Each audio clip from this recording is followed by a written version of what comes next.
The Reese's Senior Bowl presents fifth quarter.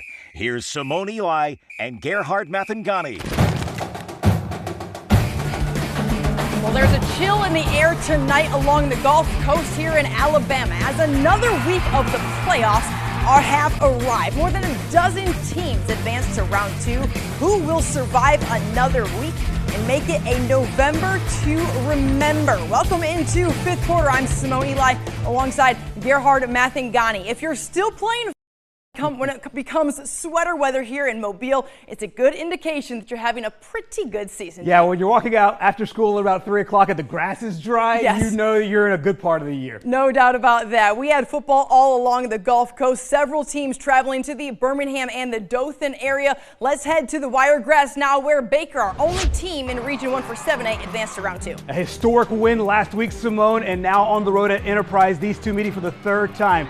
Enterprise with the touchdown first. Eric Winters reverse, goes back to quarterback Mason Burkhart for the touchdown. And then more from Enterprise. A little bit later on, slinging the ball down the field, Burkhart to Eric Purcell. And then a little bit later on, it's going right back to Winters. Their basketball star and their football star takes it down inside the 10-yard line.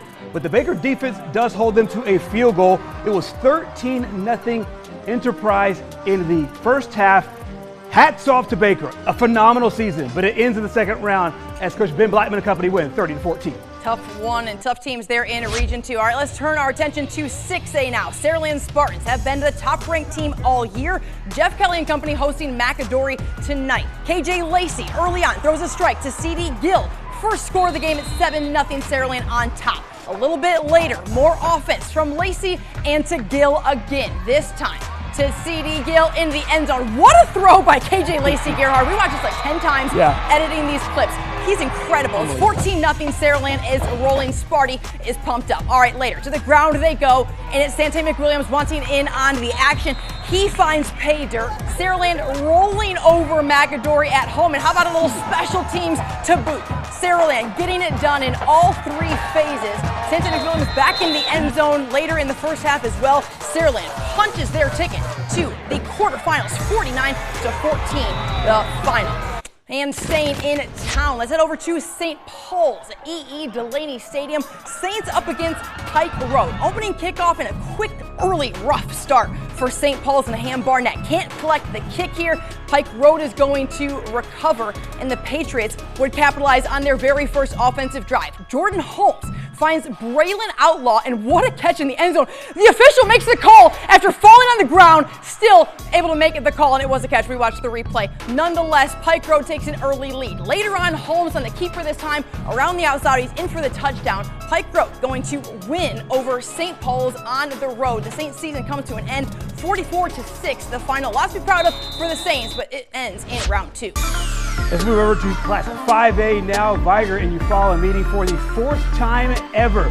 Vigor on the board first. Dalen Jackson rips a fastball to Garrett Holcomb. Pulls our camera guys for a second, but it gets into the end zone for the touchdown. An early 7-0 lead for Coach McKenzie and company.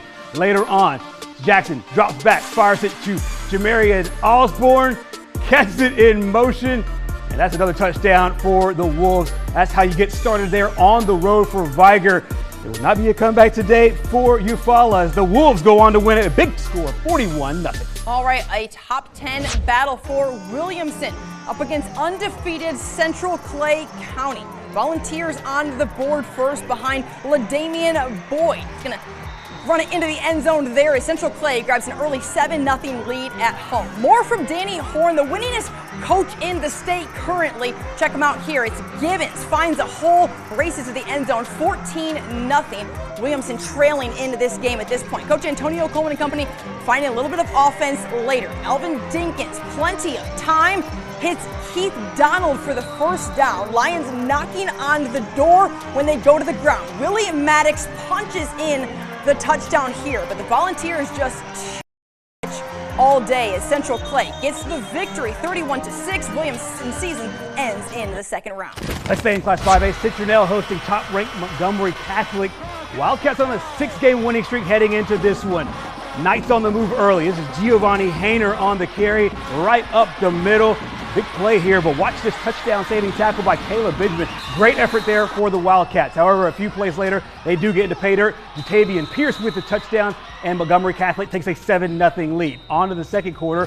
Pierce scores another touchdown for the Knights, and it's a 14-0 lead early on, and then their offense continues. Kingston Premier to Michael Sheffield for the touchdown. Great season for Citronelle. So much to be proud of because Jason Rowell and the guys, but it's Montgomery Catholic that takes it tonight, 43-0 your final. All right, let's head over to Cooper Stadium now for our game of the week. UMS-Wright hosting Andalusia. Bulldogs pull off a big upset at Demopolis last Friday. Never count out Terry Curtis in the playoffs. First half, Fowler on the read, keeps it, doesn't like anything to his left, reverses field, and then keeps his eyes up, gets drilled, but delivers the pass somehow to Bo Wills, the senior, gets into the end zone. That touchdown would serve pretty important as UMS-Wright takes a 7-0 lead. Andalusia looking to answer, and they would. Zarek Jones gets outside and off to the races he goes into the end zone, makes a guy miss late down the field. What a play there by Jones. He's in for the touchdown. However, UMS-Wright would block the extra point, and it's 7-6 at that point. Well, that was your final. UMS-Wright, Terry Curtis headed to round 3 of the 5A playoffs, 7-6 the final over Andalusia after a defensive battle. We scored the first time we had it. They scored the first time they had it. David Lott blocked an extra point, which we work on every week, and he came through and blocked it. And the rest from then on, it was a defensive game. We had a couple chances to score and couldn't get in, and our defense played lights out, and it was a 7-6 win. There you go, old school style. Take a look at some of these stats. Terry Curtis's legacy is incredible. That was his 77th playoff victory tonight at UMS. His 84th playoff win as a head coach overall. He has 361 to his name. Of course, Terry Curtis is one of the winningest coaches in the state of Alabama, currently second behind Danny Horn, of course, of Central Clay County. Keeps on writing chapters in a phenomenal book. Yeah, and is Terry Curtis the same person, win, lose, or draw? He is just the same guy. Headed to round 3. By the way, that's a UMS-Wright and Vigor rematch for next Friday. Cannot wait. We still have highlights from Spanish Fort. We did not forget about the pros. We're waiting on our affiliate to get those in. But coming up next, we're going to head to 4A, 3A, 2A, 1A. Everybody, let's after the break. Stay with us.